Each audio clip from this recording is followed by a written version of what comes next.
Welcome back to Chicago Independent Television. Many people are now using the internet as a direct distribution tool for their own films and video coverage. But what might we expect in the way of coming technologies and the political fights over the freedom to use them? This short film looks into the matter.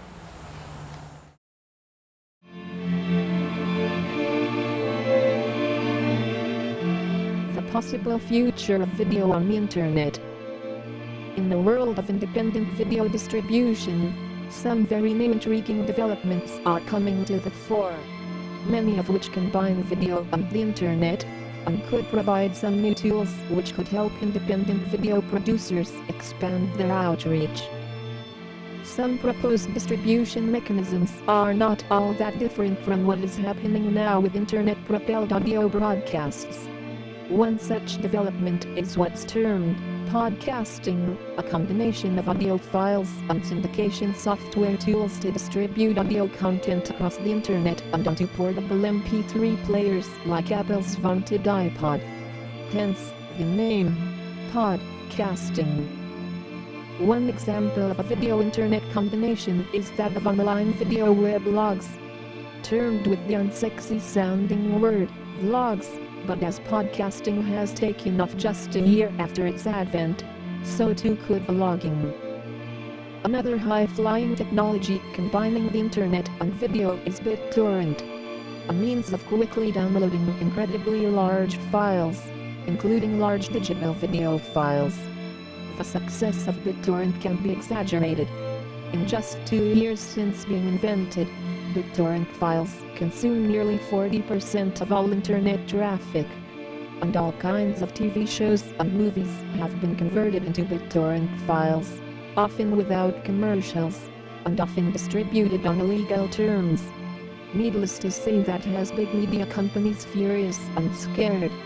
One CBS executive estimated that big media have just 10 years to defuse the threat to conventional broadcast media posed by BitTorrent. But BitTorrent could just be the beginning.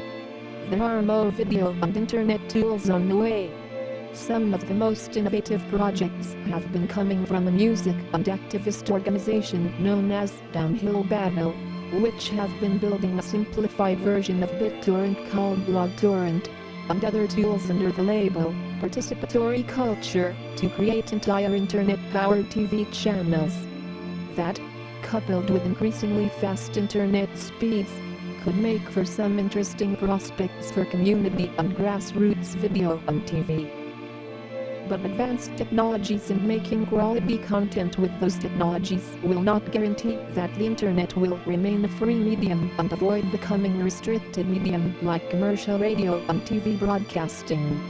The fight to keep the internet as a free and open medium encompasses a struggle in the political sphere as well. That struggle has seen mixed results in 2005. Community internet initiatives have been squashed by big cable and telecommunications companies in more than a dozen state legislatures.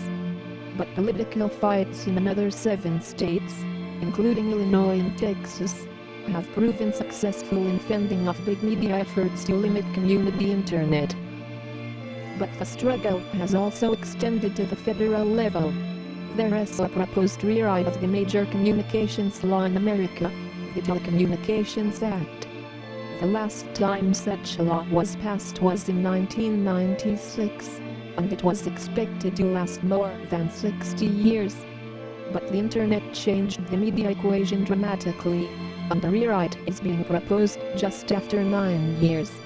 And if passed in its initial form, the Telecommunications Act rewrite would dramatically curtail much of the freedom currently in the internet.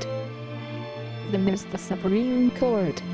On the same day that file-sharing networks got slammed in the 2005 Supreme Court ruling for legally distributing audio content, which could extend to their video content cousins, there was the Brand X case.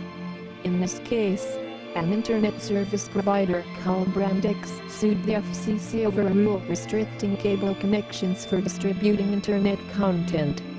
Brand X lost the case, and we may all wind up losers, not just Brand X. So, in a nutshell, That's the lay of the land for the future of video on the internet. What's going to happen? That's for each of us to determine. But we have seen some pretty impressive media politics victories in recent years. And struggles can build off of one another. Let's continue working to keep the internet free.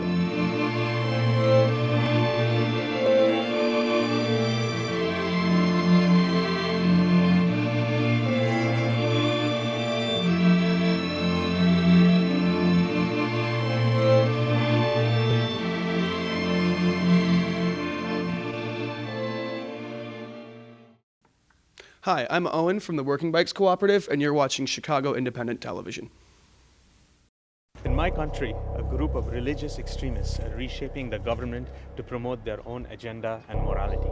The government can keep a list of everyone I call, and they do not need a judge's permission. Our citizens are seized and held in prison without being charged of a crime, without the right to a trial, and without a lawyer. Why should you care about what is happening to my country? Because my country is the United States of America. Welcome back to Chicago Independent Television. Here's a short film about a conference on media and politics held on the South Shore of Massachusetts.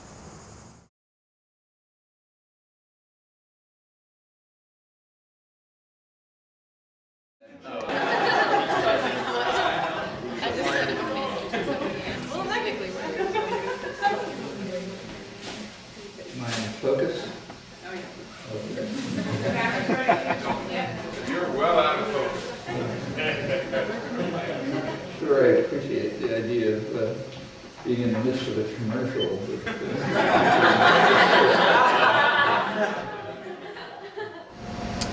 I'm Lydia Sargent, and I'm on the staff of Z Communications, which consists of Z Magazine, Z Net, Z Video Productions, and Z Media Institute. And Z Media Institute is a 9-day school held in early June, yearly or sometimes every other year.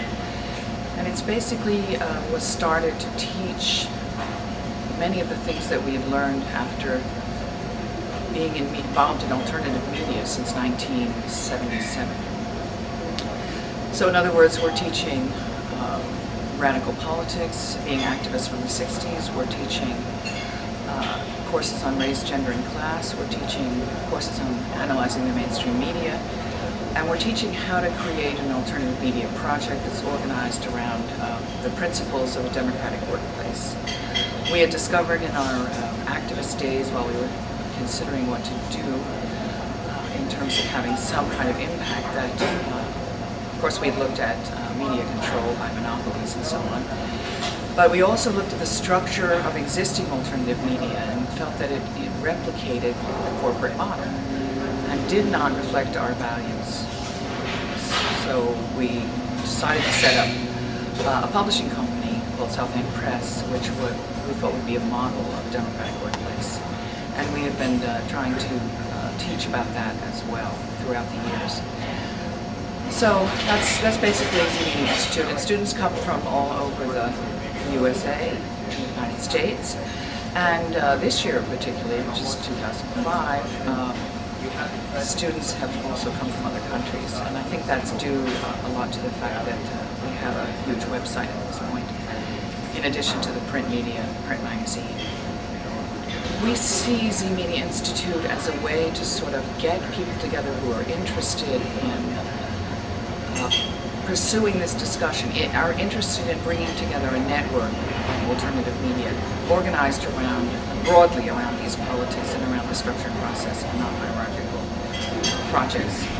And we see eventually the over 600 graduates forming some kind of working committee to build a media network that would aggressively give information about mainstream media and what it does and doesn't do, and also advance the sort of cause of alternative media and also the politics that we have here. Because we want students who are interested in, it's not a beginning school. I mean, you could come here if you were beginning, but it's really, I think, more useful for people who have some grounding, who've read Z Magazine, who've used the ZNet site.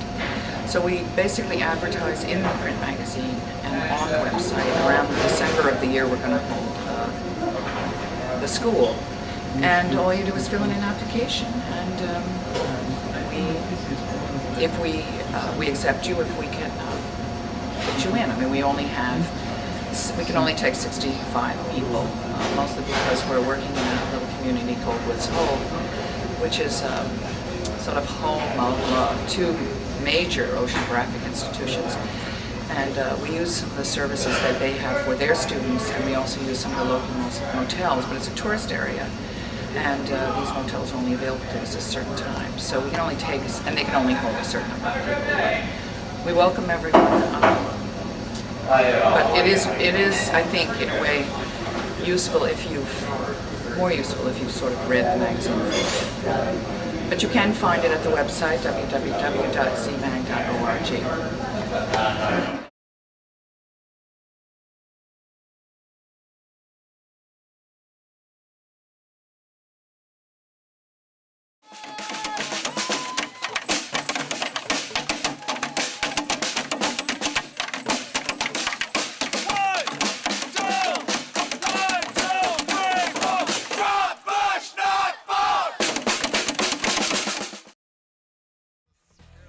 You've been watching Chicago Independent Television, a project of the Chicago Independent Media Center Video Collective.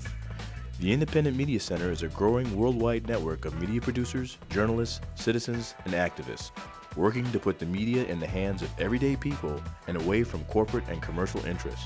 To learn more, visit our website at chicago.indiemedia.org. There you can find out about upcoming Chicago area events and how to get involved in making your own media, including how to help make this very TV show. Thanks for watching. See you next time.